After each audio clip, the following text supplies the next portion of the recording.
Hi, I'm Stephen and welcome to Let's Get Working. Finding a job can be frustrating. You've put together your resume and cover letter, you're applying for jobs, and even getting some interviews. But the waiting game afterwards always ends the same: rejection. Why is this? Sometimes things happen that are outside our control, but other times the fault lies with us. So let's talk about some of the reasons why an employer may be rejecting you. Your first stop should be your resume or cover letter, documents that can make or break your chances.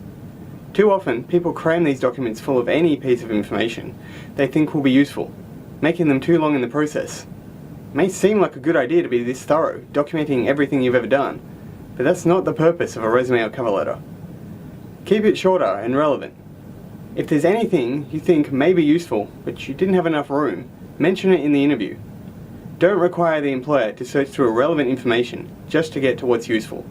Chances are they won't get to it. You may be a modest person, but an interview is no time to hold back.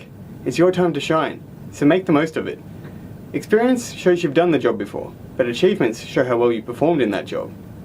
This may have been increasing sales or attracting new customers. So don't hold back, prove what you can do. Communication skills are essential in most jobs. Having the right skills on paper looks good, but if you're the type of person who gives a poor interview because you're shy, hate social situations, or have difficulty expressing your thoughts, you're going into an interview at a disadvantage. If the employer thinks you're not going to be able to fit in or interact with other employees or customers, this may be why you're getting rejected. Try conducting some mock interviews with family or friends. It's a great way to practice for an interview and helps to improve your communication skills and gain confidence in what you're saying. Given that it's 2016, it's a good bet that we're all using at least one form of social media. What is your online presence saying about you? With the wealth of information an employer can find about you online, it's common they'll look you up. If you haven't cleaned your accounts until they're squeaky clean or adjusted the privacy settings, there's no telling what the employer may have seen. Don't let a photo you forgot about have an impact on your chances of getting the job. You're told to show how eager you are for the job and how confident you are on your abilities, but it's possible to be too eager or too confident. If you're too eager for the job, you may be perceived as desperate or come across as annoying, which begs the question, why do you need this job so bad? Too much confidence can border on arrogance. You don't want it to appear that you think you're too good for the place. Try to read the room and respond accordingly when it comes to your behaviour and attitude. With age comes knowledge and experience, but that doesn't seem to be enough nowadays. Getting enough money to help you through retirement is important, so people are required to work longer than they were before.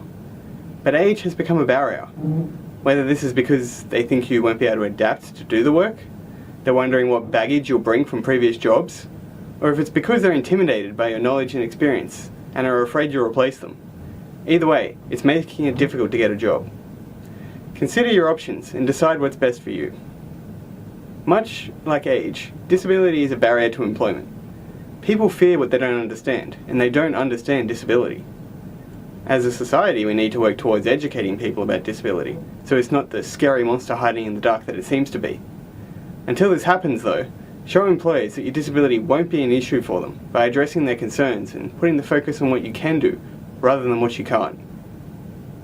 You respect and trust the opinions of people you know, so it's easier to hire someone when they've been recommended to you by someone you trust. Do you know someone who got their job because they have a friend or family member that works at the company? I know I do. Sometimes it's not what you know, but who you know that gets you the job. So keep networking and spreading the word that you're looking for employment. You never know who may be able to help you out. At the end of the day, we all make mistakes.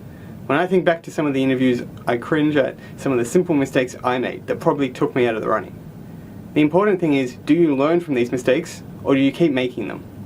If you receive a rejection notice from an employer, give some thought to whether or not you were the cause, and what you can do better next time. So why do you think you get rejected by an employer? Is it one of the reasons I mentioned, or is it something completely different? Let me know in the comments. If you have any questions or would like to request a topic, let me know, and for more information, videos and articles, check out our website, letsgetworking.com.au. Until next time, have a good day.